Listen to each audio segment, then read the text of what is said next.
With mysteries abound, a relatively tall building and its property line occupies an entire block of the northwest side of Gravestown, an aptly named desolate husk of a commercial hub, now little more than bombed-out ruins and memories. This tower stands as a testament to the history of Navezgane, the only building in Gravestown either untouched or unbothered by the apparent explosive destruction the rest of the area suffered. Interestingly, there are only 2 other buildings in Gravestown that show little to no damage from shelling or bombing, and both of them lay just across the street from our tall, dark friend. Don't mind the bear, he's just very parched. So what does this mean? How has this building alone withstood the tests of both bombardment and time? What stories lie within this tower, and what do they tell us about the greater story of Navezgane we've been piecing together thus far? Join me, and maybe find the answers to some of these questions as we explore Higashi Pharmaceuticals. Welcome to episode 12 of the Untold Stories of Navezgane. In this series, we're going to explore and dissect the most interesting places in the default setting of 7 Days to Die. From mountaintop mansions to fortified factories, we're going to learn the stories of those who didn't make it. Whew, it's finally here. Stories of Navezgane, Higashi Pharmaceuticals. Apologies if there's a slight echo, I'm currently getting ready to move and my office is a little empty at the moment. Anyway, I know you guys have been waiting for this one, and a mere 40 hours of work later and here it is. Wait. Did I actually collectively spend a whole work week making this thing? Oh boy. So anyway, you can find my Patreon at... I'm just kidding. Now I'll start by throwing some thumbnails and titles of previous videos on screen. If you aren't a regular viewer of the series, I'd strongly recommend going back and watching these first. You don't gotta watch the whole series thus far to understand some of the plot connections and story elements we'll be discussing in this video, but without watching these videos in particular first, I might sound like I'm a little crazy. Or maybe that'll be even more so if you watch all of those videos. Anyway, if you haven't already, I'd strongly recommend you go and give those a watch before diving into this video, because this is a juicy one. Starting from outside, as we gaze upon this menacing beacon of Big Pharma, the first noteworthy feature is that of its apparent condition. As mentioned, Higashi seems to be the only structure in Gravestown not bearing the scars of the apocalypse. There are a few busted bollards and heaps of scrap metal spewed about the perimeter of the building, but the tower itself probably looks exactly the same as it did when the first bombs dropped. Something to keep in mind as we venture in. As we step through where glass front doors once stood, we're greeted in the lobby by a large, abstract sculpture wrapped in red. The entire lobby is adorned in black and this same red. Okay, come on, This looks like the entrance of an evil lair. I mean, seriously, black and red? It's a great combo, but I feel like Darth Vader's about to step toward me from behind that counter and tell me he lied about leaving me alone. Anyway, here on the first floor, businessmen and women lay in undead sleep in offices where they once worked and just outside bathrooms where they may have at first hid themselves as the world came to an end. Here, we'll also find our first signs inside of any kind of destruction within the building. It looks like this floor just wasn't up to evil villain code. Ascending one of the escalators, either one, really, neither one of them works, and it's not like you're gonna get in anyone's way if you go up the wrong direction. We arrive on the second floor to find a scene much like that just below. Offices, break rooms, and lounges, more professional undead piled up in the only places they could shelter themselves. In what appears to have once been a conference room, door now wide open, a group of zombies appear to be continuing their efforts in holding the longest business meeting of all time. Taking the long way round, past inaccessible elevator shafts, we pass by a lounge with an interesting sign. Kurabu. Kinda sounds like Caribou, my favorite coffee chain. Crossfox blend. Excellent espresso. No, sorry. Kurabu actually roughly translates to club in Japanese, it seems, so yeah, this was probably just a small employee lounge. Past long dead plants and a row of luxuriously evil red couches, we'll find the stairs, our ticket to the third floor. In classic 7 Days fashion, we'll find the next stretch of stairs has collapsed, so we'll have to find another way up to the fourth floor eventually. The third floor seems to be entirely dedicated to the inner workings of Higashi, filled with offices and facilities dedicated to and for lower-level employees. Many, if not most of which, appear to still be clocked in. That's gonna be a lot of overtime pay. Other than the evil minions cafeteria and human resources, which, by the way, appears to just have been one dude with a really long desk. No, I'm kidding. This entire floor was probably HR. There's not much else of note. Well, sorta. Interestingly, there seem to be a lot of pictures of Noah on this floor. Given what we've surmised thus far of the story of Navezgane and some of the assumptions some of us may have about the nature of this place going in, that's really odd. However, after generating a couple of test worlds, I can confirm that what picture spawns at any given point there's supposed to be a picture is actually random. So, this means essentially nothing. Still kind of funny though. Sneaking or bullet showering our way past or through a still loyal undead horde, through a mostly destroyed doorway hastily boarded up past human resources, we'll find one of the elevator shafts is accessible. We'll have to either leap of faith or carefully shimmy our way to the nearby ladder though, so don't look down. Or do. There is a secret stash of military equipment down there, which is odd. There's a hefty hole in the wall at the bottom of the shaft with nothing but a mostly empty shelving unit in the adjacent office hiding this treasure, so this was probably somebody's little rainy day fund. Luckily for us, they never got the chance to use it.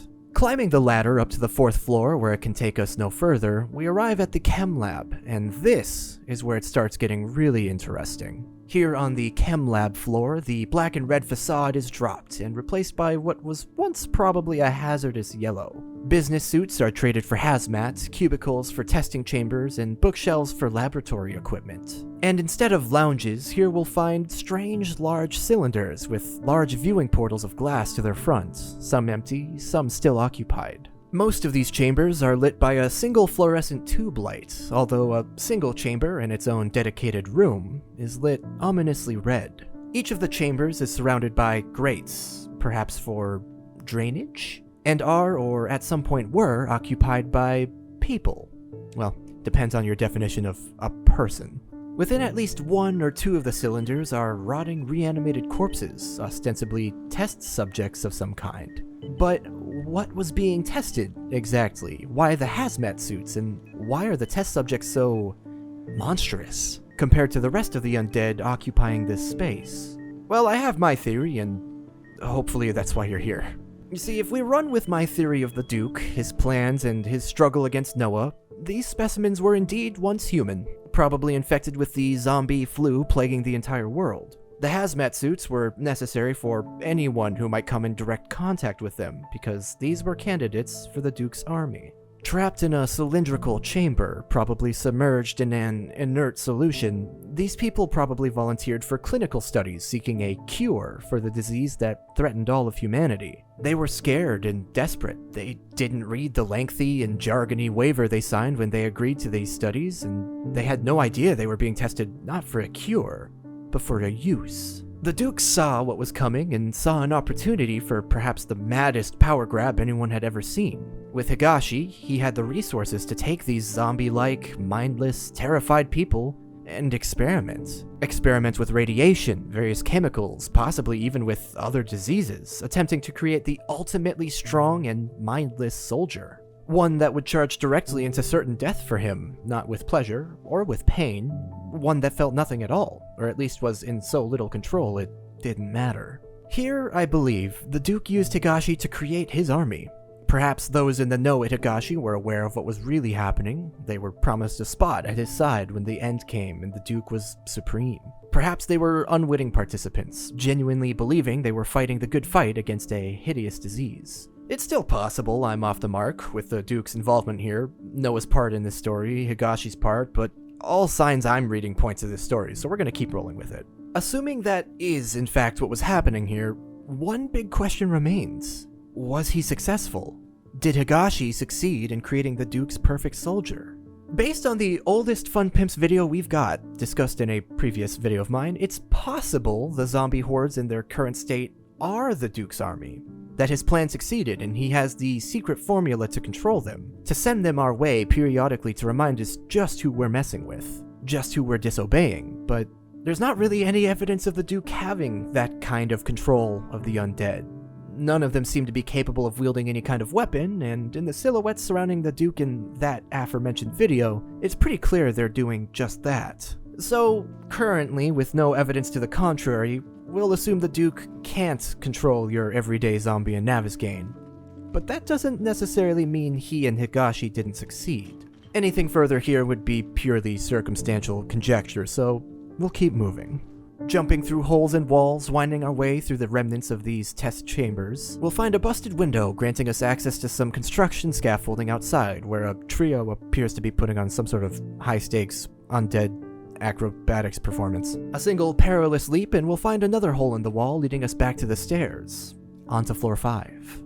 The hazardous yellows of before are now replaced by a fittingly chemical green, as we're now on the chem storage level. And it's pretty much exactly what you'd expect. Fortunately for us, this level is a bit less occupied than others. A bit. Here, utility and hazardous materials workers infrequently litter the ground, accompanied by large vats, all of them now empty. Apart from the occasional poor soul that made the decision to hide within one of them. Without much to go off of on these, we cross the center of this floor, a maze of large pipes that once fed who knows what to floors above and below. This maze was once the beating heart of the twisted schemes discussed prior, but there isn't much new to learn here. There is another cache of weaponry beneath the stairs though, but you'll have to make your way past former employees to get to it. Emerging from this maze into a drab corridor of more infrastructure, we can make our way along a few catwalks that lead to a cramped green office. Fortunately for us, it seems some way or another, whoever once occupied this office managed to make their way up and even left us a torch to signal our summit. We'll climb up their ladder to the penultimate floor of the building. On the 6th floor now, we arrive at the DNA testing facilities, which in this context is pretty horrifying. To our right, 2 large vats and a small control station, but the path is blocked. So we circle left, past a cramped office of some sort and a small server room or another control station of some kind. Man, those HR guys really had it good, huh?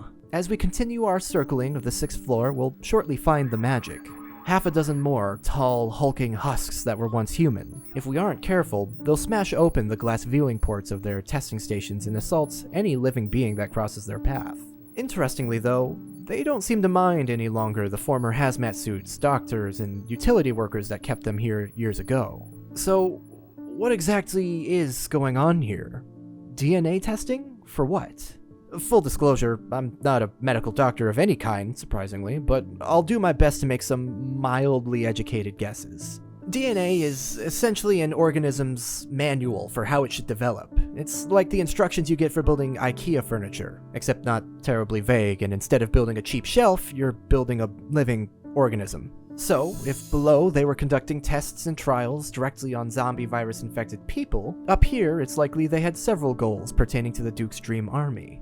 First, they were probably looking for candidates most susceptible to their tests and goals. If I'm reading them correctly enough, recent clinical studies have shown that variations in DNA can play a larger role than we once thought in immune responses. That is to say, genetically, some people would be better predisposed to being perfect zombie soldiers than others. Here, they tested for the best candidates, once again probably under the guise of seeking a cure for the flu ravaging the entire world. It's also likely Higashi was at or near the forefront of gene editing. See, in the recent past, a revolutionary tool called CRISPR was brought to the scientific world's spotlight. This is a real-life lore, but I promise it's relevant. CRISPR is capable of manipulating DNA, piece by piece altering the organic instructions for creating a living being. To my understanding, CRISPR was first used successfully in 2012. 7 Days to Die was released in 2013. Coincidence?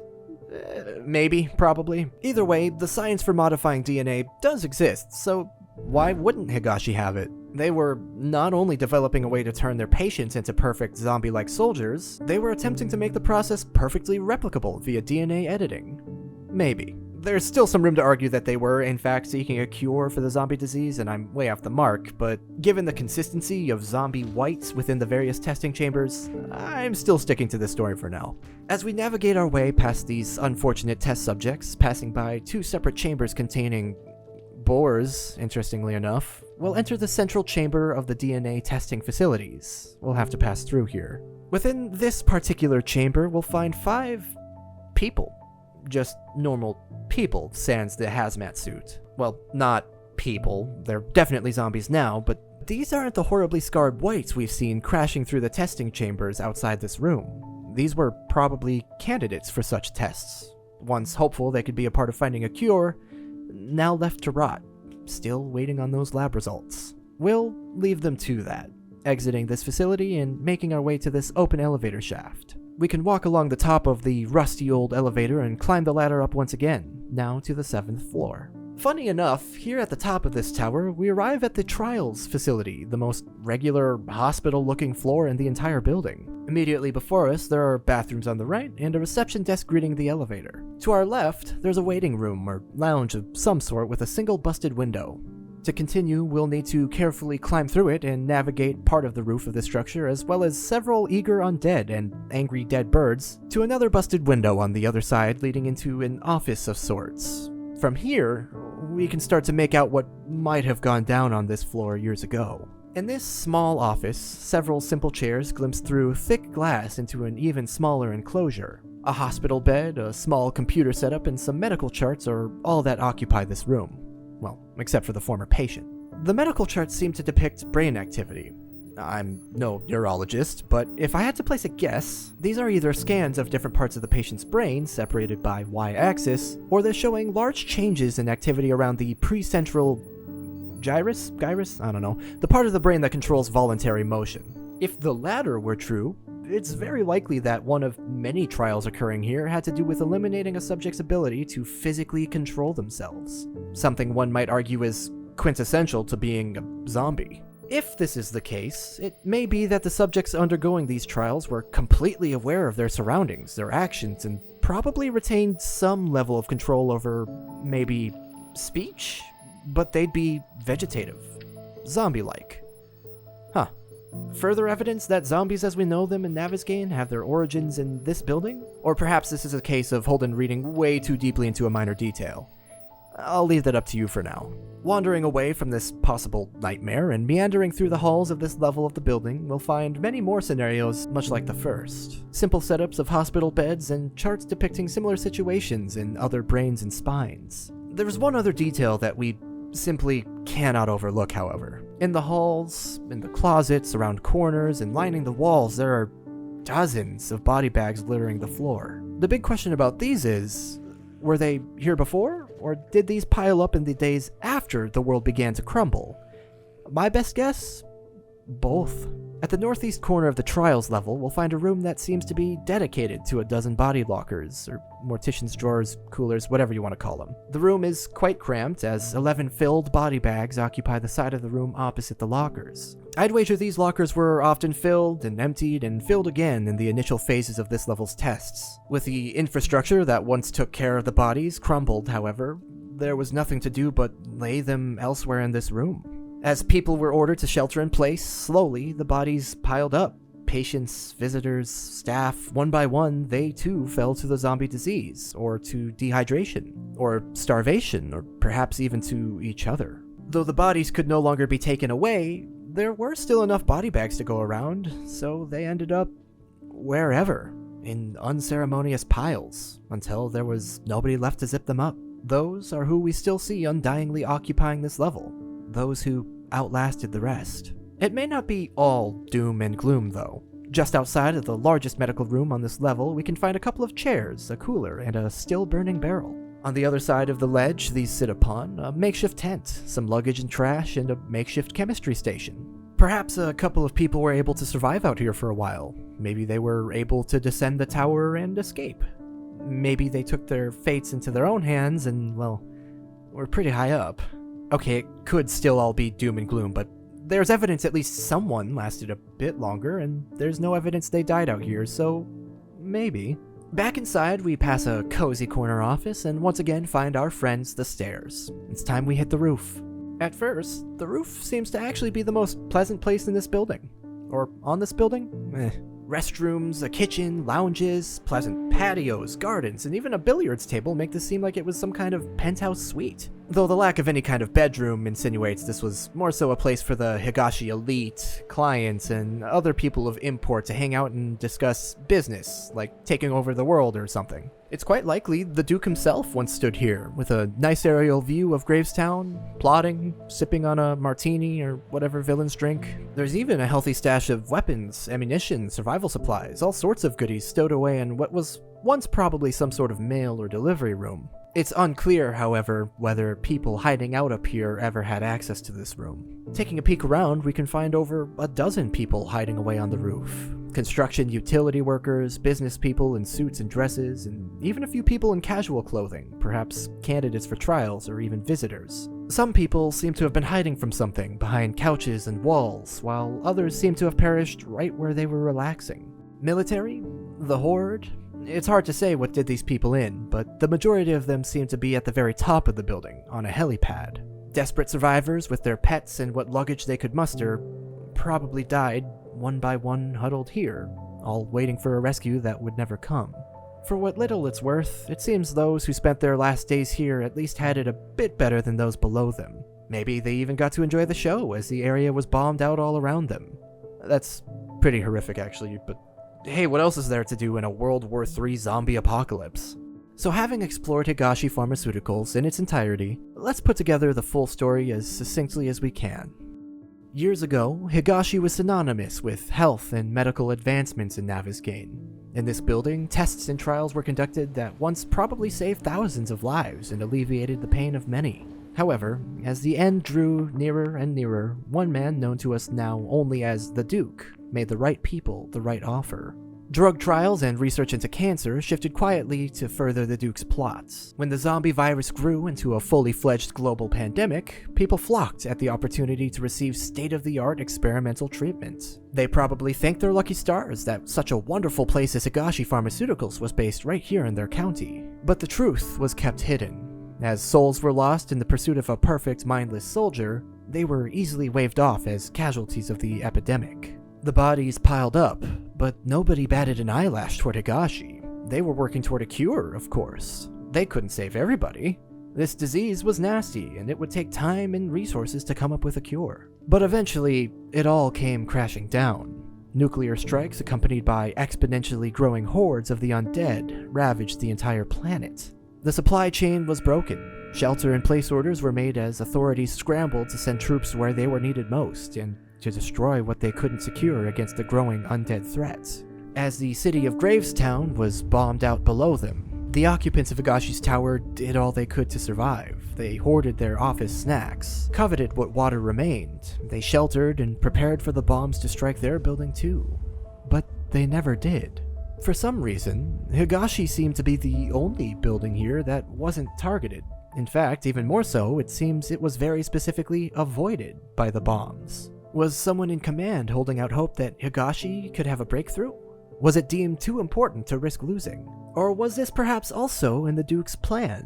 Did his power and influence extend so far as to ensure his people weren't targeted? There's no way to tell for sure. But either way, Higashi stood. Those within managed for some time, but as we've learned, it's very likely the zombie disease in the 7 Days to Die universe is Walking Dead-esque. Meaning, most everybody has it, and anybody not ludicrously fortunate enough to have some form of natural immunity or to not come into contact at all with somebody already infected would rise again sometime after their human life ended. So as people succumbed to their fates within the building naturally, or test subjects escaped their chambers, eventually anybody who didn't make it either out of the building or to the roof met the same fate. Those who had made it to the roof probably survived the longest, desperately clinging to some hope that a helicopter would fly in and pick them up, take them somewhere safe. Perhaps one did arrive. Maybe some people did make it out. But with every supply chain of every kind, everywhere, broken, even if this did happen, the helicopter's trips would be numbered. And so it was. The Duke's means to his master plan fell to the apocalypse, not with a bang, but with a painfully slow whimper. And that concludes the story of Higashi Pharmaceuticals' tower. But there's still one big question left unanswered. Did Higashi accomplish the Duke's goals? Did he find his perfect soldier, or some way to control the horde of undead now occupying the entire planet? For now it seems that's a story for another time. So we'll leave those left here to their unrest. So until then, and until next time, thanks for watching.